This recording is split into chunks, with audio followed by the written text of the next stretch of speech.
continuum of something building from the flood, from Noah, from the remarkable prophecies over his sons, and then it gives chapter 10 the whole genealogy of those nations that issue from three sons.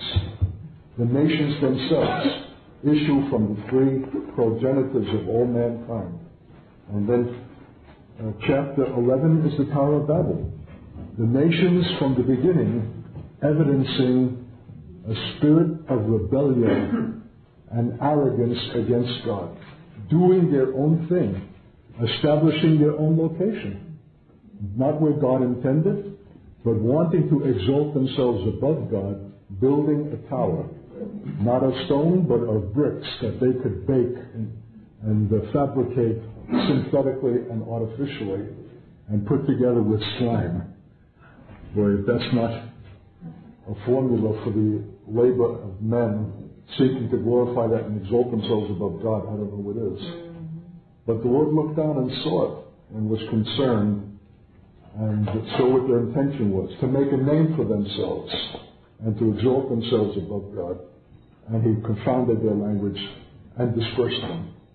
So the configuration of nations today, where they are located, and the strange language they speak, like Danish, is altogether the judgment, as anyone who hears the language will readily agree, of the nations and dispersed. And ever since, there's been a propensity of the nations again to formulate themselves as an entity unto themselves and for themselves and make a name for themselves in such enterprises as the United Nations, the League of Nations, etc., etc. So there's the whole, can you see the progression?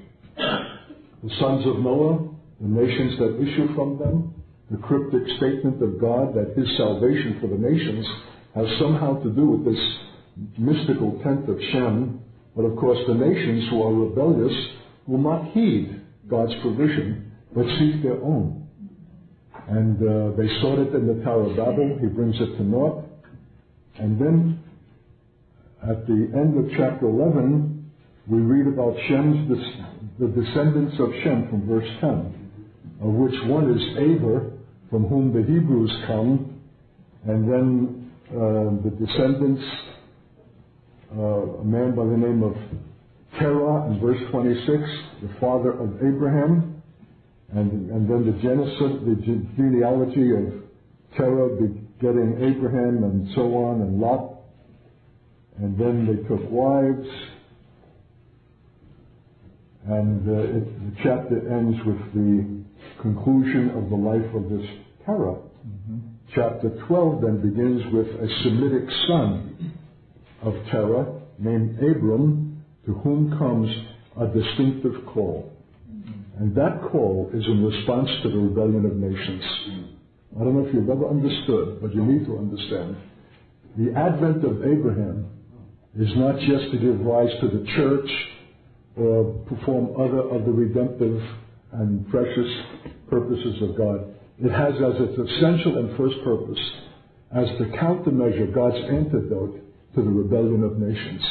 From this one man, he will form a nation that will bless all the nations and bless all the families of the earth and bring them into that alignment with that Semitic nub that will heal their propensity toward rebellion, arrogance, conceit, and self-sufficiency, which has been the undoing of mankind, especially in our own century.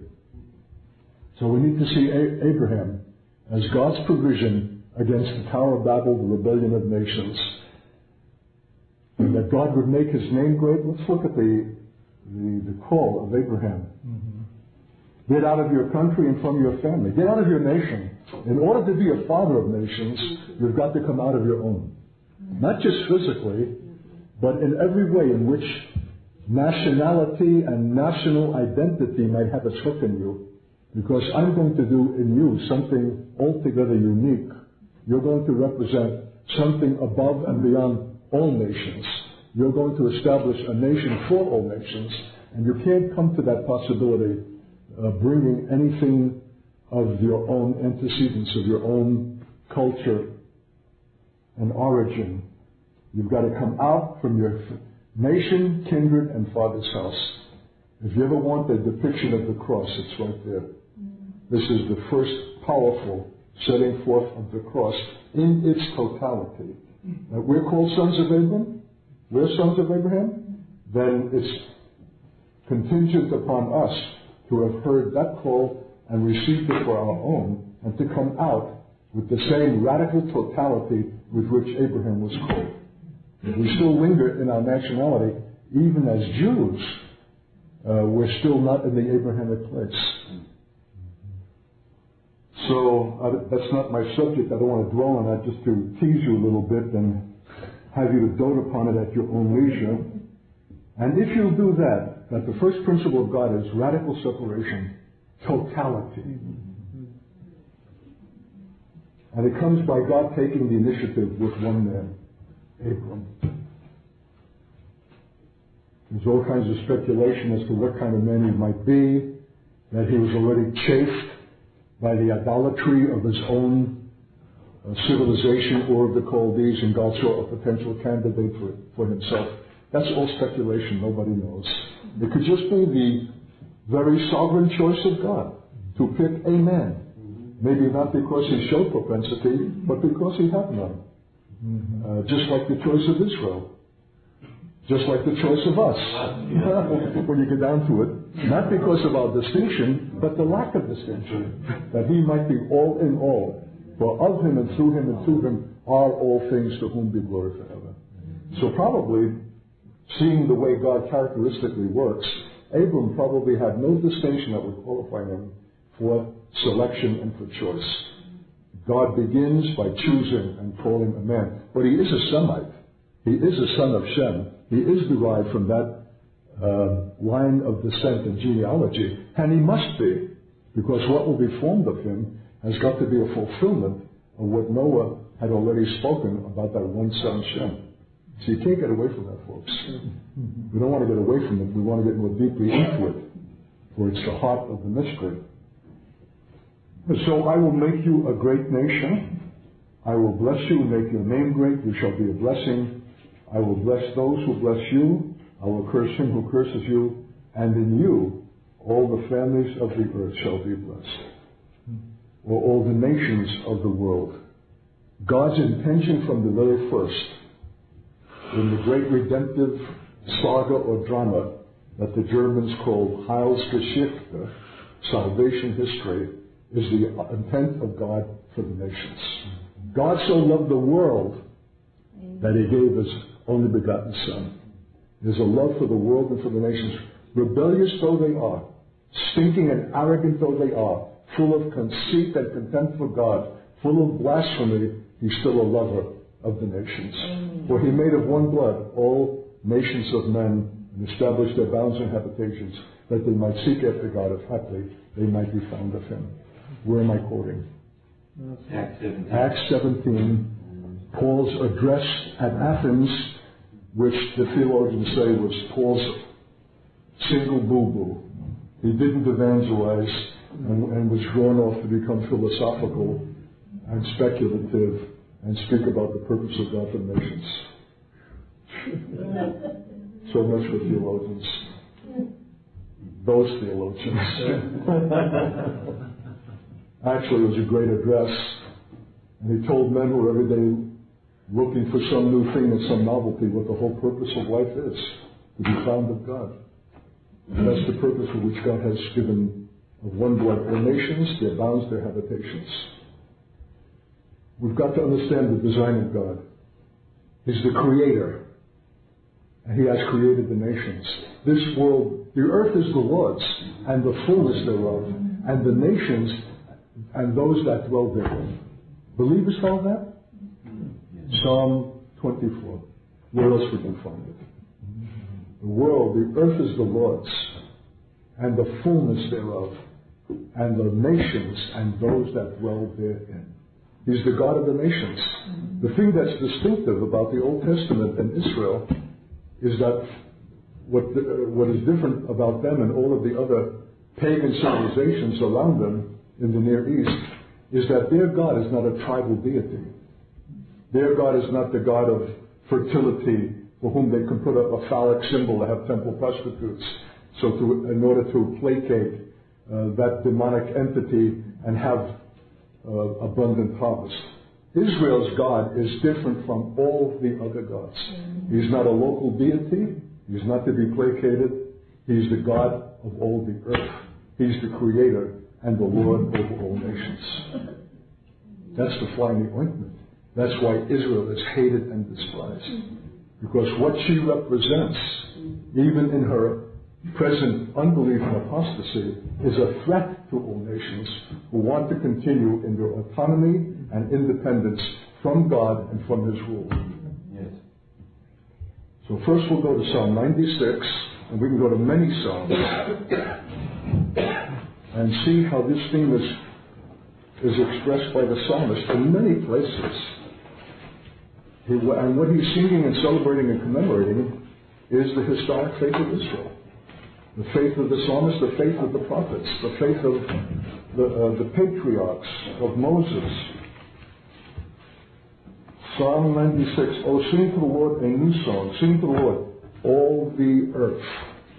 To mark that, every reference in the psalm that goes beyond the issue of Israel itself and touches the larger purpose of God through Israel. Israel is not an entity unto itself or for itself. Nor was Abraham. I will make you the father of many nations. In Romans 4 it says he would be made the heir of the world. No wonder that a perverted and unregenerate mind can take that and turn it into a Zionist conspiracy where Jews want to take over. Can you see, it doesn't take much to bring a warp to the divine intention of God and make it a hideous kind of thing that will excite anti-Semitic hatred. What it is Satan bringing the twist and bringing the warp, but that God's actual intention is that the nations would come under that tent of Shem, under the Semitic oversight of God through the people appointed who are the descendants of Abraham. So we need to understand the drama. Why? Because it's going on still. And we're going to be witnesses and participants to its final enactment, where the evil one, knowing that his time is short, will ventilate his wrath, foaming at the mouth, to seek to avert the catastrophe of losing control over the world. Jesus said, the prince of this world comes, but he has nothing in me. He acknowledged that there is a prince of this world. And he wants to remain prince. And he's got his lieutenants and subordinates and a whole network of political influence in the air over nations called the principalities and powers of the air. If you want to read one of the most incisive and broad examinations of that phenomenon, get the book Apostolic Foundations. It's worth the price of the whole book. I don't know anyone else who has that comprehension and has set forth so incisively that subject as the author of that book, who is the Holy Ghost. I thought you were boasting. It was boasting in itself. There's a war on, saints, and we may not recognize it. It seems like it's low key, at least for us here. In other places, the bombs are bursting. Why is it that the time of Jacob's trouble will be a greater bloodletting and a greater annihilation of Jews than the Nazi Holocaust? I was tempted to pipe in last night. I didn't want any way to distract from Reggie when somehow at the end the question came up about what survival would there be in Israel, and Reggie rightly quoted, 2/3 will perish. 1/3 will remain and be brought through the fire. And what I say, just speculatively, not thus saith the Lord, but it has everything to commend it, if 2/3 in Israel will perish, what will be the ratio of survival and annihilation elsewhere in the world for Jews? If that same ratio holds true in the land or out of the land, and there are roughly 15 million Jews in the world, 10 million will perish in the time of Jacob's trouble.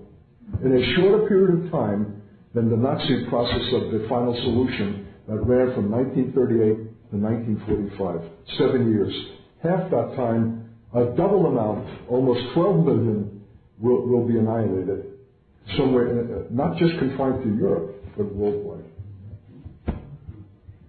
It's going to take some moral stamina on our part to be present in the earth and not hold God accountable, and not be grieved or disappointed at his failure to preserve the state and the nation and to preserve his people. But he says, I will bring you out of all nations wherein you rebels who transgress against me, and express your transgression by saying, this shall not come upon us. I'll bring you out of the nations wherein you have sojourned, but I will not bring you into the land. There are going to be graveyards and bodies and cast out like dung over the earth. Only a remnant will survive, called the redeemed of the Lord, that return to Zion, with mourning and sighing fleeing away.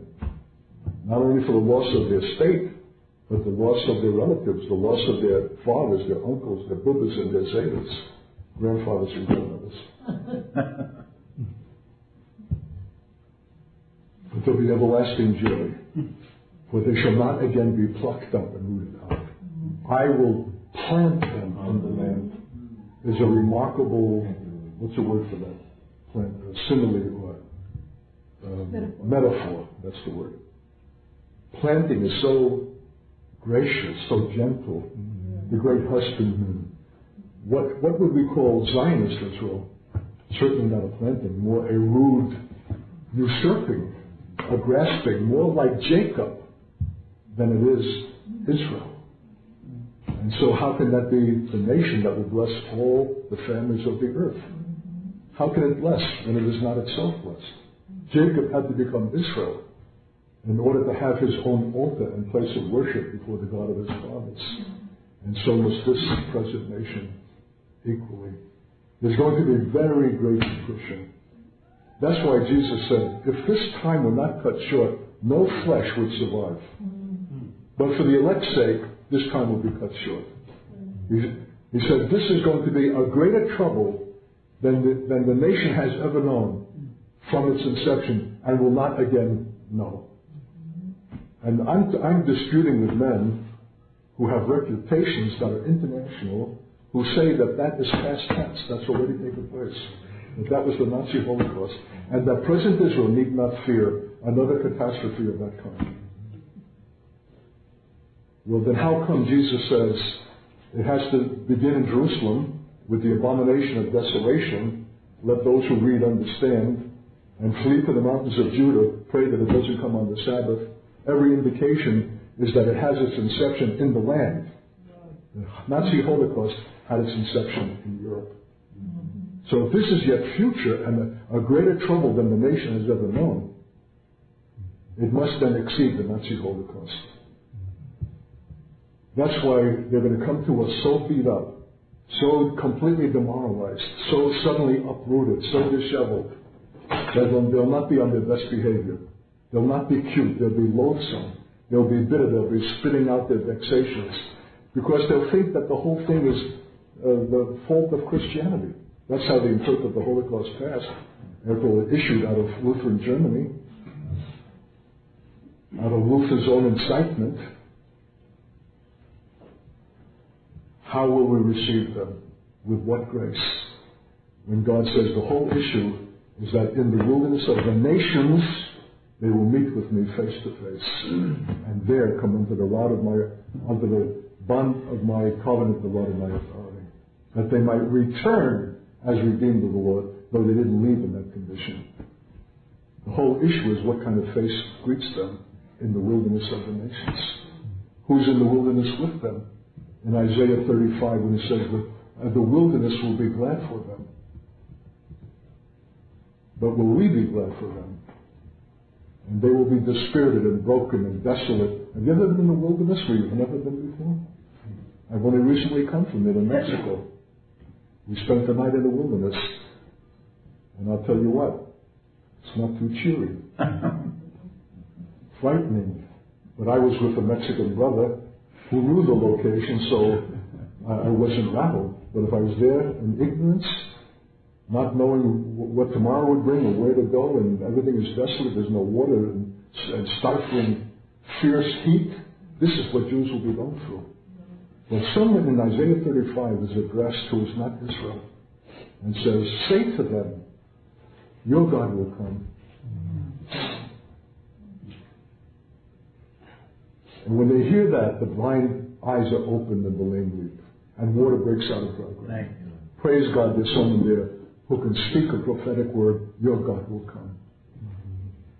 When there's no evidence of his coming, it's got to take prophetic faith to believe for that, according to the Scripture, and our own prophetic experience with God, who has come for us at times of our own desolation in our wilderness experience. Mark that statement. Okay. Sing to the Lord, all the earth. Sing to the Lord. Bless his name. Proclaim the good news of his salvation from day to day. Declare his glory among the nations, his wonders among all peoples. How inclusive that is. For the Lord is great and greatly to be praised. He is to be feared above all gods, small g. For all the gods of the peoples are idols. But the Lord made the heavens, and we can add the earth. Honor and majesty are before him. Strength and beauty are in his sanctuary. God's right to rule is predicated upon God being creator. The earth is the Lord's, and therefore what he created and what is his, he has every right to govern. The basis for his authority and his rule is his creatorship. That's why we see references to God as creator in psalm after psalm after psalm. Israel knows that. Its God is not a local tribal deity. Its God is the God of all creation, the very creator himself. Do we know it? Have you realized what an assault there has been in our generation upon God as creator? What do you think evolution is all about? That is taught in the schools as if it's science. And that anyone who dares to suggest that there's another way of understanding the world as being created, that guy is out. And so what has become conventional wisdom, and they're looking for the Piltdown Man and some other missing link that will show that man has evolved from lower primates and prove their theory. Somehow they're never able to come up with that final proof. Of course, they've got the carbon dating system that they can show that what they have found goes back millions of years, and so there can't be said that man has only a 6,000-year history. But they're forgetting that God can create old. Is anything impossible to him? Even to stupefy the wisdom of men. Right. And he'll give them all the evidence they want to confirm their atheism until they'll stand before the Creator one day and their knees will turn to jelly. All their hotshot assumptions will go up in a puff and they stand before the Creator and King at his throne, who is alone judge. Well, we need to know, dear saints, there's been an erosion for us. We don't subscribe to evolution, but it's in the air. Our kids bring it home from school. We read it in magazines. It's the unspoken premise and assumption of our generation. So we have, to the degree that has had a corrosive effect upon us, we have lost the sense of God as creator. It needs to be restored. It's foundational to the issue of his rulership. He rules because he creates. And he judges because he rules. All of those three things are in tandem. But if we lose the first, we lose the rest. If we have not an abiding and deep and profound sense of God, the creator of the heavens and the earth and all that in them is, the rest does not follow, except verbally. It's not really with deepest conviction, as the psalmists knew it, as the prophets knew it, as all Israel once knew it, and needs to know it again. And will not know it except the church teaches them.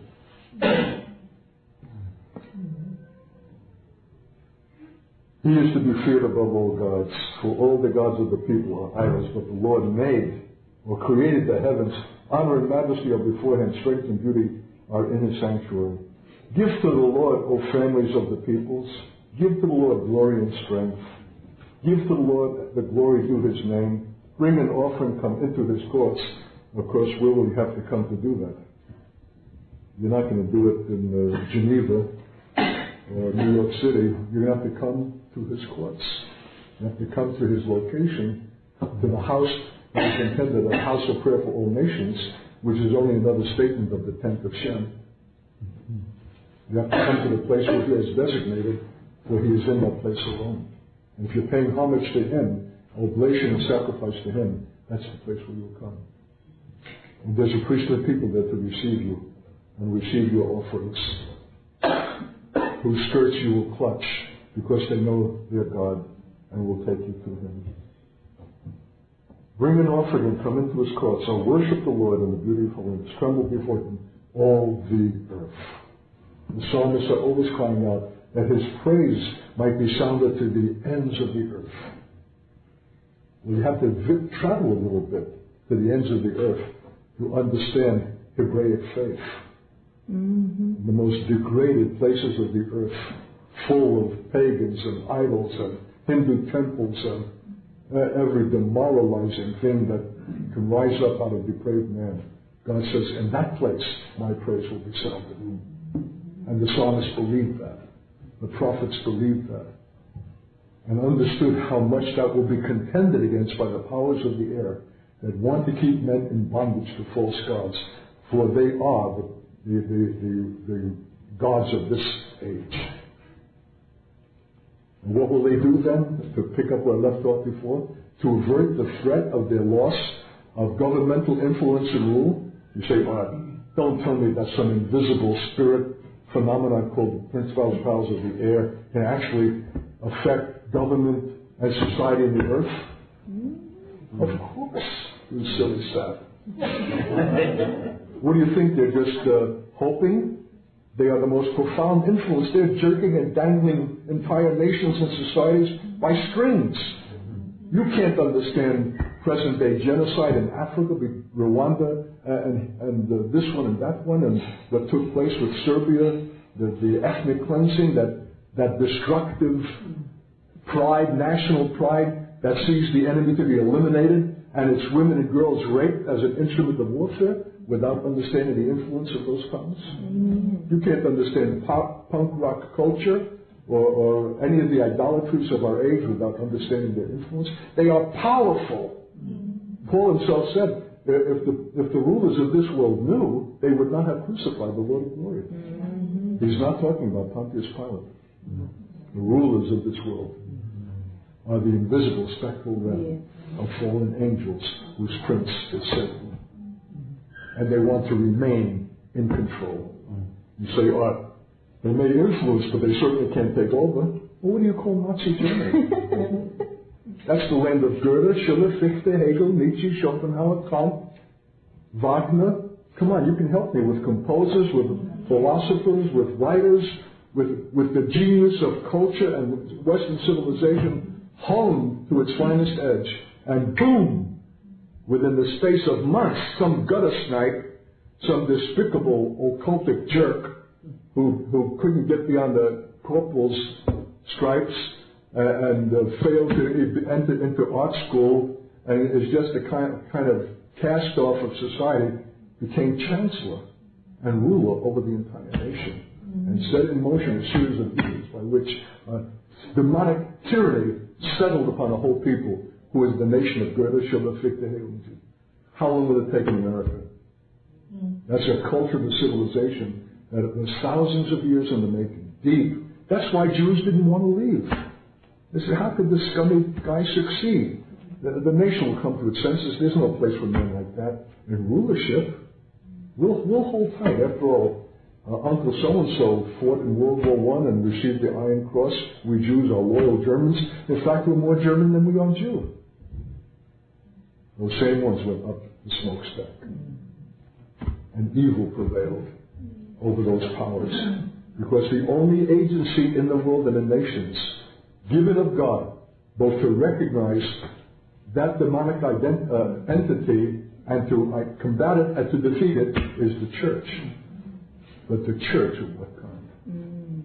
The church that is steeped in the Scriptures, steeped in the Psalms, steeped in the understanding of God as Creator, King, and Ruler over all, and knows the fierce contest going on between two princes, and that this is the whole parameter and context of our faith. If we don't know that, we're condemned to a series of Sunday services. Our whole Christian life becomes provincial, narrow, selfish, an issue of enjoyment.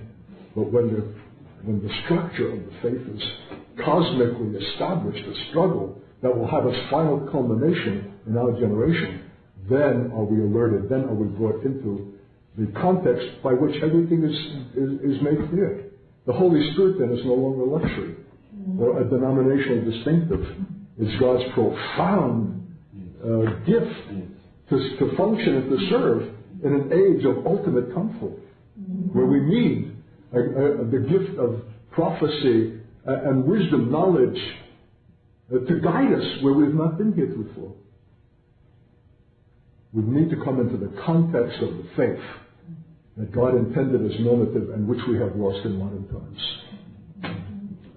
For which reason God raises up this pathetic little thing called School of the Prophets. Not to make them, but to bring us back again into the prophetic understanding of the context of life and reality. And given the wisdom of these powers, which is destructive and chaotic, they understand the Jews to be a greater threat to their false usurping continuance than we know. Yes, you can explain anti-Semitism to a degree, sociologically, culturally, historically, but you'll not understand it fully and deeply until you understand the bitterness and the hatred against a people who, if they are redeemed and return to the Lord and to the land in covenantal faithfulness, bring their king and his rule and the end of their false usurping power. How do you get rid of that threat? You annihilate it. And that's how we're going to see all of the unregenerate elements available to those powers after Jews with a venom. And they'll say about Jews what Paul's enemy said about him. They're not fit to live. Read this literature. See the venom against men who are just acting civilly and being called Jew lovers, and will hang you from the nearest lamppost. You're despicable. You want to preserve the people. We want to annihilate them.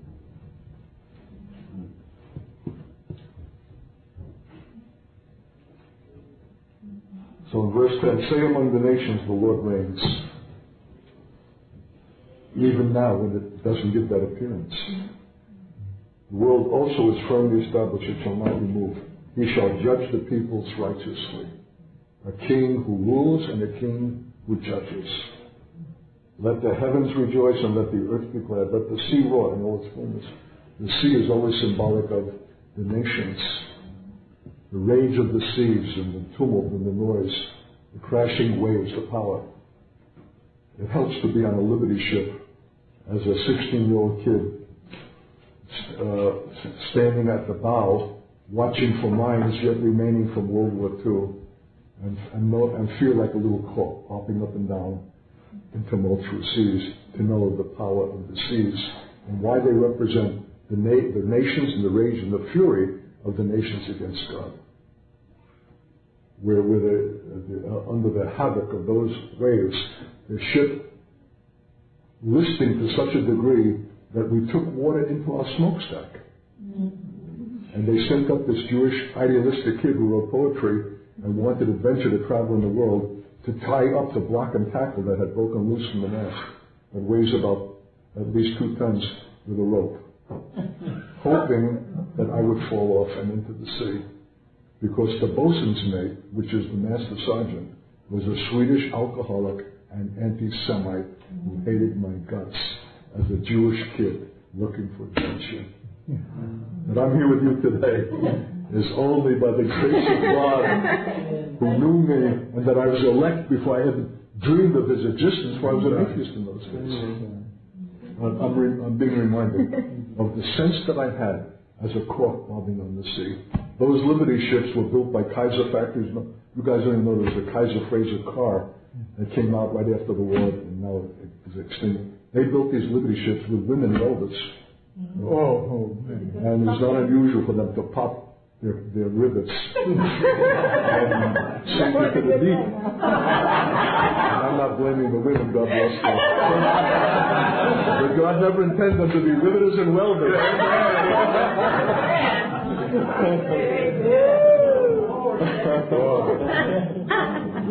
So you feel absolutely defenseless and at the mercy of the elements and raging seas. And that's what the psalmist is saying. Let the heavens rejoice, let the earth be glad, let the sea roar. It's all vain. They make a lot of noise, but it shall not threaten the purposes of God. Let the field be joyful and all that is in it. Then all the trees of the woods will rejoice before the Lord. For he is coming to judge the earth. He shall judge the world with righteousness and the peoples with his truth. Okay. So from where will he judge them? And when will he judge them? When he comes as king. In the very same place where he was crucified. Where over his head in 3 languages was the taunting, mocking sign, Jesus of Nazareth, King of the Jews. Ha, ha, ha. And they put a purple robe on him, and they braided a crown of thorns, and they gave him a staff. Everything to mock any reference to himself as king. He bore that with complete equanimity, patience, and grace. For he knew that that was indeed his call. That's what the word Mashiach means, is anointed king. Came to his own, and his own received him. Is the Father going to allow that to be the last statement in history? Or if you know anything about God and how he vindicates his sons, will he not give him in the place of his greatest humility, the place of his greatest glory? Yes. In the place where he was defamed and mocked, will he not in fact be king in that place? Yes. And not only to his own people, but to all nations? Yes. We've got to know the end from the beginning. We've got to know where all things are tending, and how it will be mightily resisted by every power of darkness who dread this conclusion. That's why they crucified him. They wanted to crucify the king and get Israel to say, we have no king but Caesar. Give us Barabbas. We'd rather have a thief and a murderer. We'll not have that man to rule over us. Oh yeah? We'll see what that's going to cost you. If you'll not have that man to rule over you, you'll have a greater tyrant. And he'll extract much. And that king will wait to hear from you. Blessed is he who comes in the name of the Lord.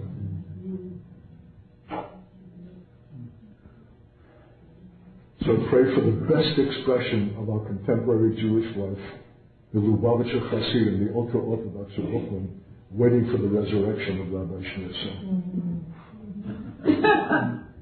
They think he's their king. There are big billboards in Israel and in New York with his face and white beard in Hebrew and in English saying, the Messiah King. And when I was with them on one recent occasion, I said, how can a man be Messiah and King? There's only one King. It's the Lord of glory. It's the God of Israel. It's a lone King. How can you say a man is King? Well, what I didn't know is that under their breath, they believe he is deity. So, we're so deranged, so wanting sound biblical, messianic understanding, so exalting a man that they're willing to ascribe to him deity. This is the people to whom I'm coming. Because if that man can be exalted, then they can be exalted in their humanity.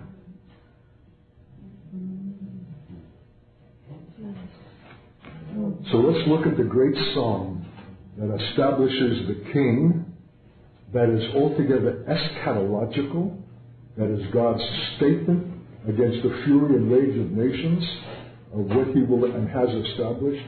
And that psalm is Psalm 2. an American theologian, some of us had the privilege of hearing recently in my old seminary there in St. Paul, Walter Brueggemann, also of German descent. He's an Old Testament and commentator, theologian of the Old Testament. This is his classic work. And he says,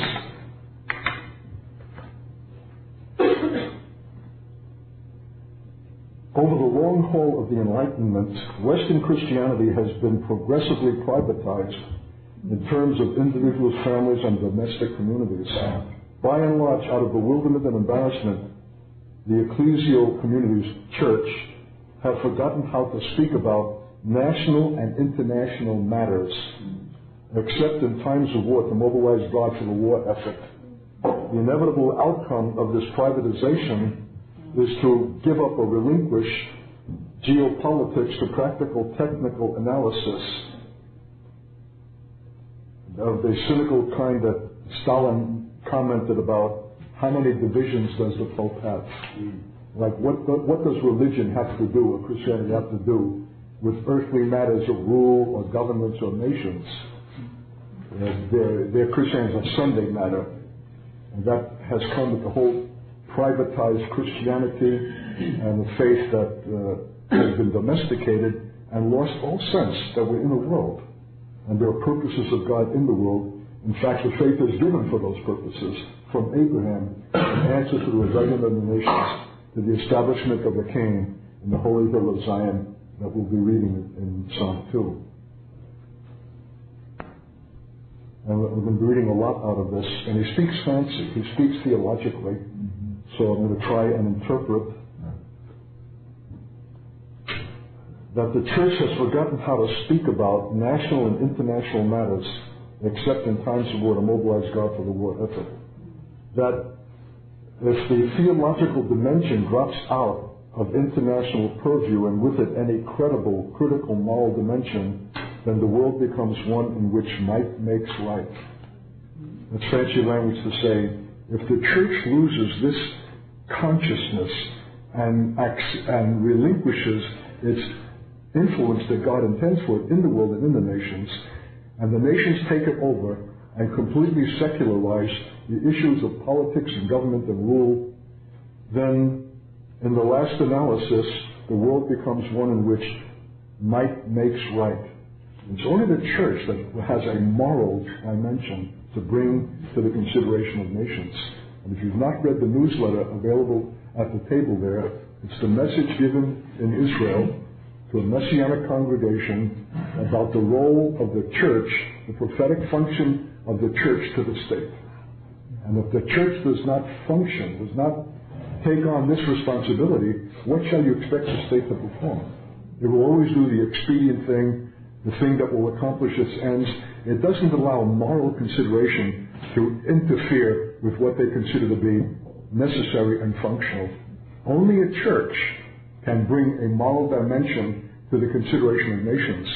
And if the moral dimension is lost to the nations, what do the nations necessarily become but battlefields and gross places of sin and darkness? So he's saying, and in keeping with this other commentator, that the loss of this awareness and the spiritualizing of Scripture and the way in which our Christianity has become privatistic and personal has meant a critical loss in our comprehension of all the faith and the kind of role that God intends for the church in the world.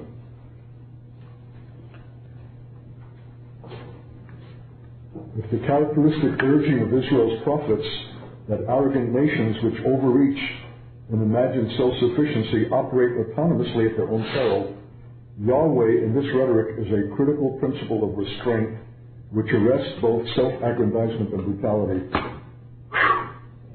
Don't get scared. I'm going to paraphrase because it's worth hearing what's on this man's mind. It is the characteristic urging of Israel's prophets that arrogant nations which overreach themselves because they distance themselves from God and think themselves self-sufficient and operate autonomously do so at their own peril. When the Lord comes as judge, what does he judge? He judges the nations in their sinfulness, in their bestiality, in their arrogance, in their power, in their criminality. Now the world is first trying to bring to judgment this Serbian ruler in the International Court of Law in The Hague. But I don't think they're going to succeed very well. We're going to have to wait for the justice and judgment that comes from God when he judges the nations. And the principal judgment is the forsaking of him. Therefore, acting in their own arrogance, in their own self-sufficiency, and justifying themselves on national grounds, have steeped the world in bloodshed and ruined entire generations, as well as the earth itself. But it was Israel's prophets that urged this consideration, that God intends a principle of restraint. What is my statement about the tent of Shem? That the Japheth nations, bowing to enter, would receive something in that tent that is not available to them anywhere else. The spirit of restraint, the spirit of governance, the moral quotient that makes the difference between a nation that becomes bestial and a nation which is civilized and is concerned about and takes into consideration the rights of men, the helpless, the orphans, the broken. That's God's provision for Japheth nations who are enlarged. The name of Japheth, enlarged, powerful, commercial, military. Left to their own arrogance, that's a formula for disaster. That's what history has taught us. What's God's answer? That they should come up to Jerusalem. That they should hang on to the skirt of a Jew who will teach them the ways of the Lord. Maybe, let's just look quickly in Isaiah chapter 2. Who's speaking this? The prophets. Who's speaking it now? The prophets. This is prophetic concern and prophetic urgency.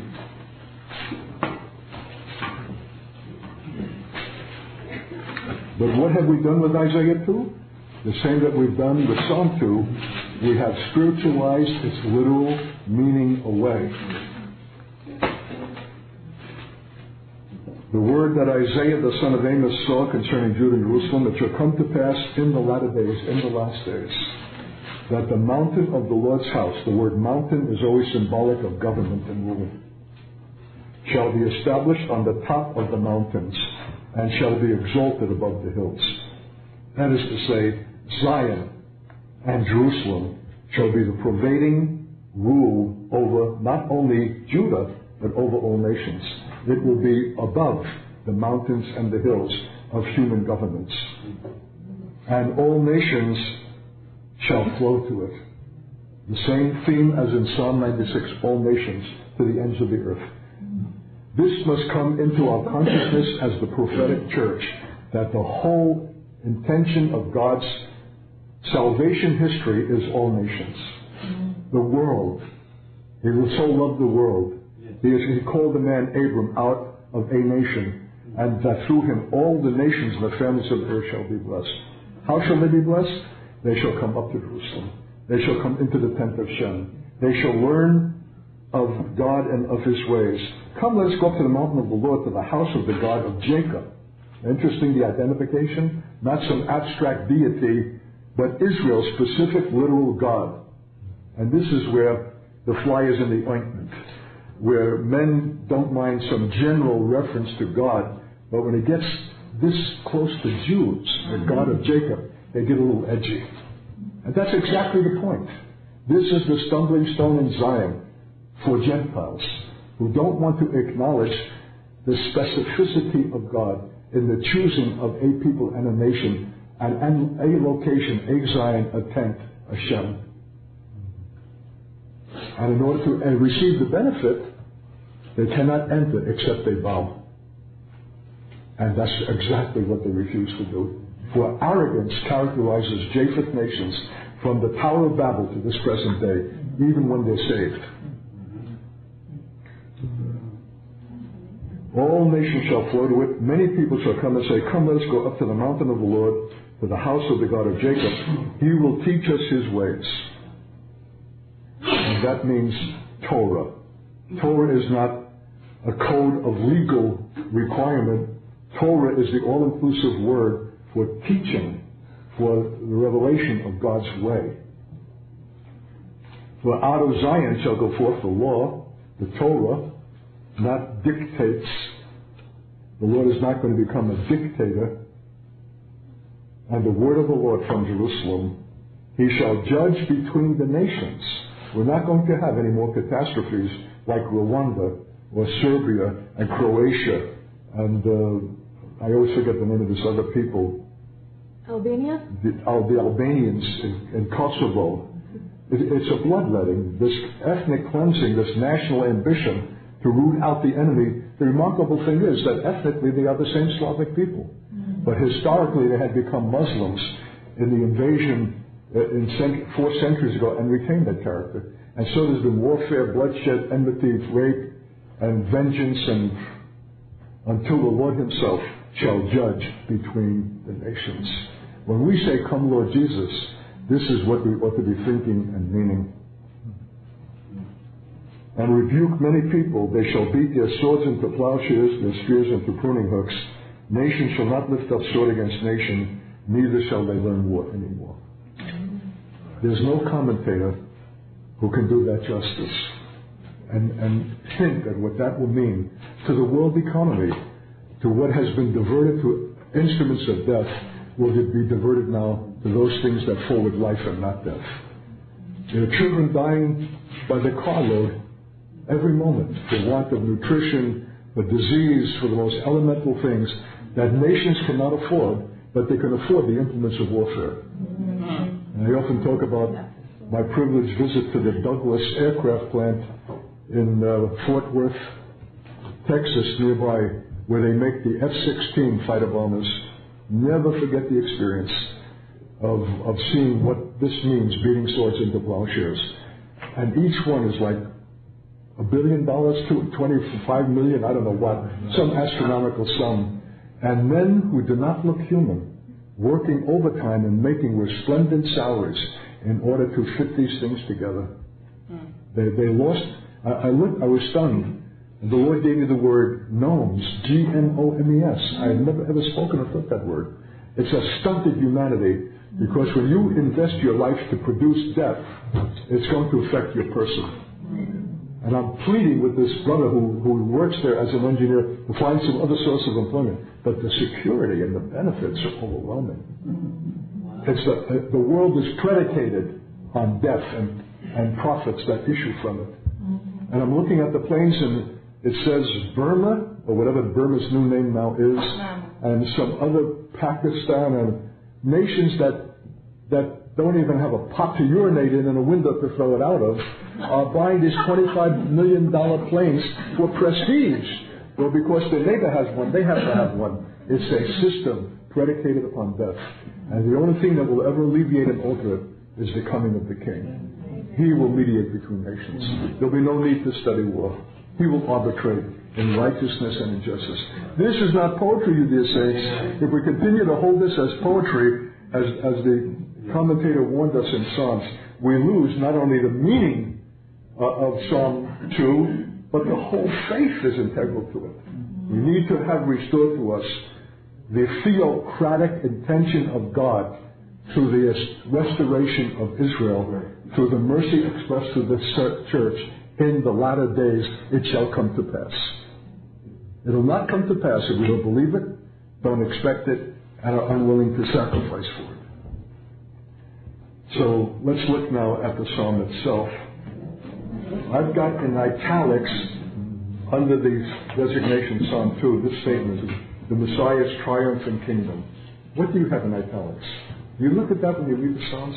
Always, in every edition, it's a little different.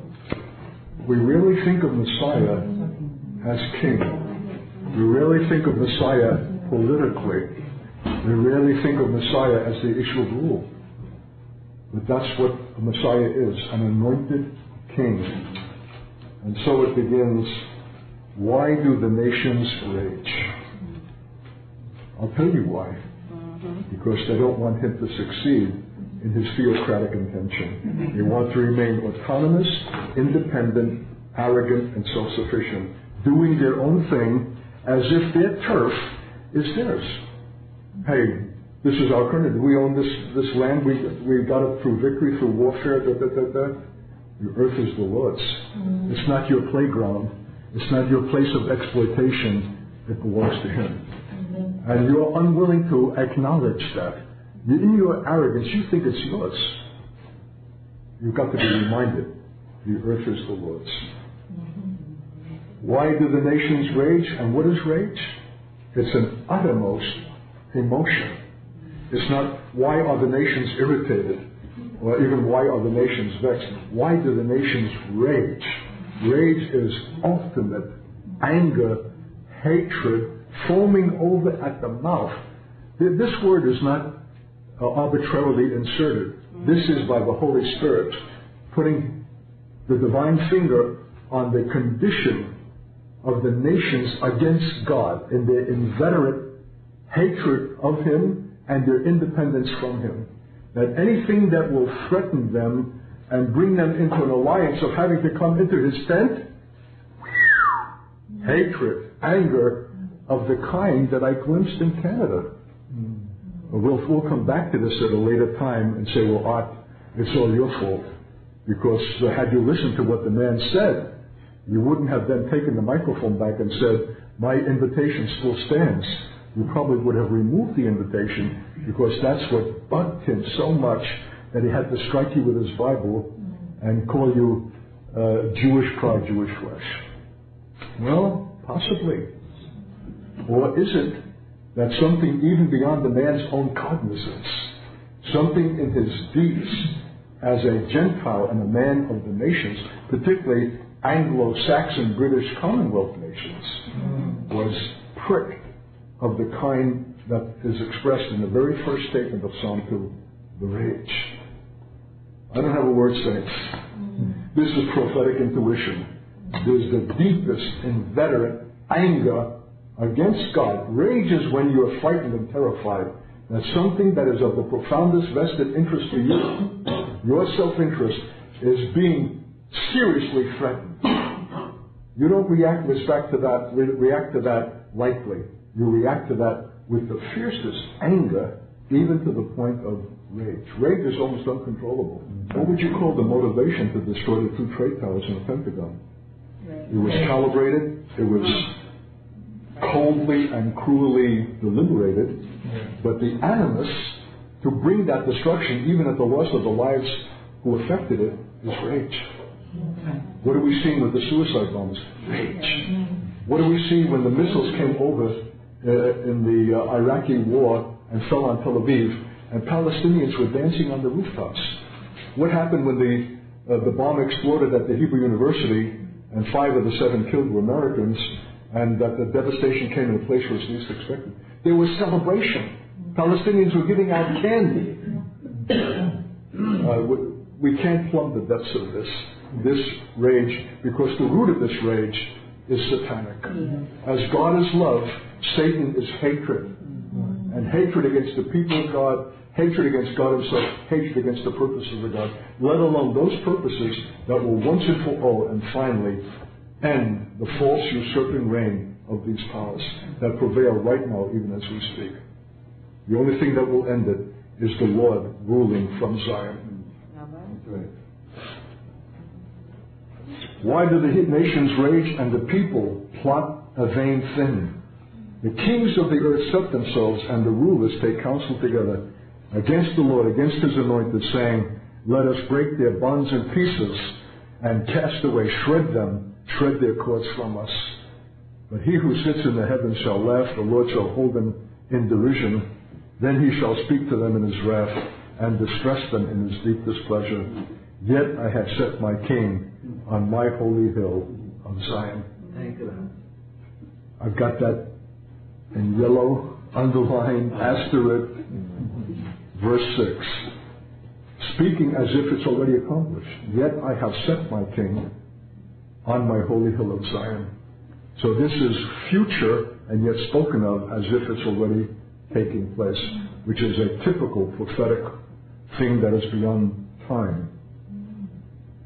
But before we dwell on that, We mustn't miss verse 2. The kings of the earth set themselves, and the rulers take counsel together. Is this an unnecessary repetition? What is called a redundancy? The kings of the earth and the rulers? Is that like saying the kings and the kings? Or is the psalmist indicating two levels of rule? One is the kings of the earth, the visible magistrates, and the other is a realm of rulership that is invisible but potent. In fact, actually influences the visible kings, the monarchs, and the rulers. And they take counsel together, showing that what is the nexus of opposition to the rule of God? The powers of the air in concert with those that are operating in the earth. You can't understand Hitler without that.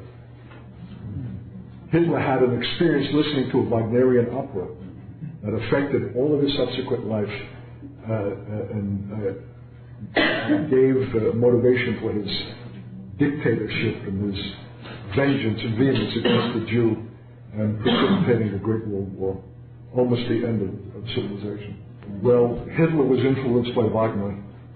Something came into him listening to that pagan triumphant music that draws upon pagan heroes and heroines. It's another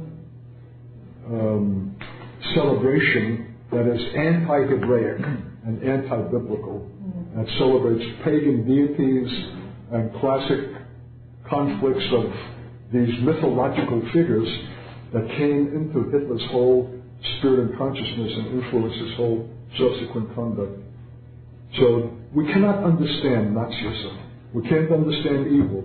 We can't understand mass destruction. We can't understand our own generation if we exempt the influence of these powers who rage and rule and influence governments and societies now. Amen. This is the context of our faith. As I said, there's only one agency given by God by which they can be recognized and combated. It's the church. But a church of what kind?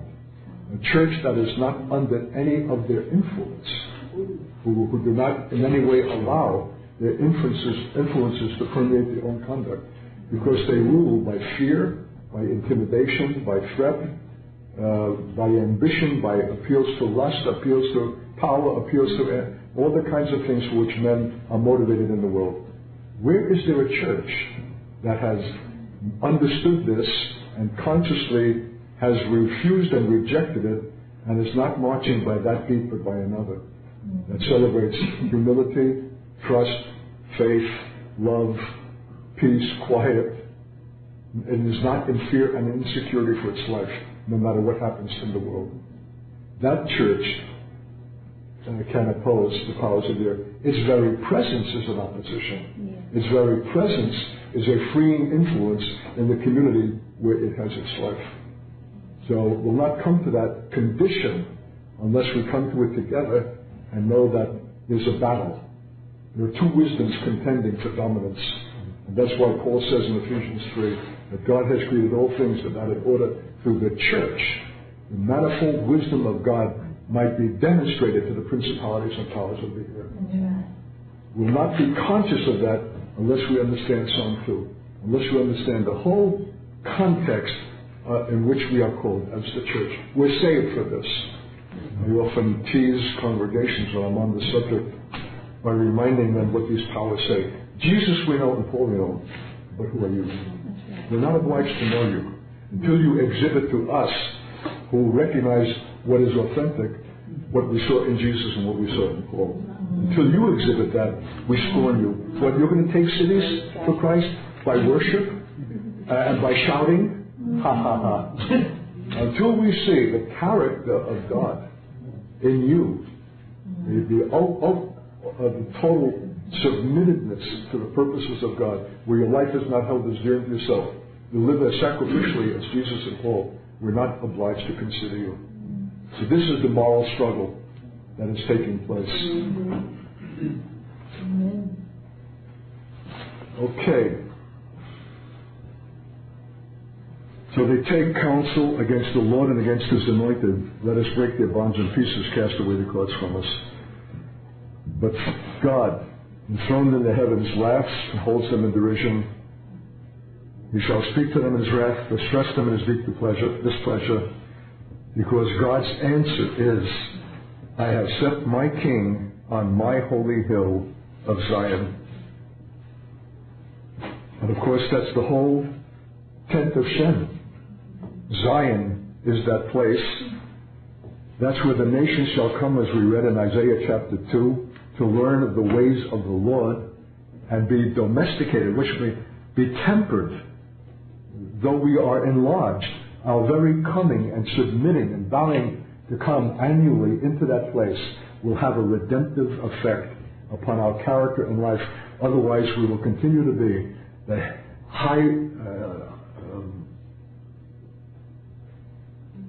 arrogant, violently disposed, nationalistically minded nations that have brought woe to the world since time immemorial. This is the provision by which not only will we be tempered, but become changed and become ourselves Shem-like, and all nations shall become Hebraicized, including Israel itself, and then shall peace prevail and righteousness in the earth, because he set his king on his holy hill.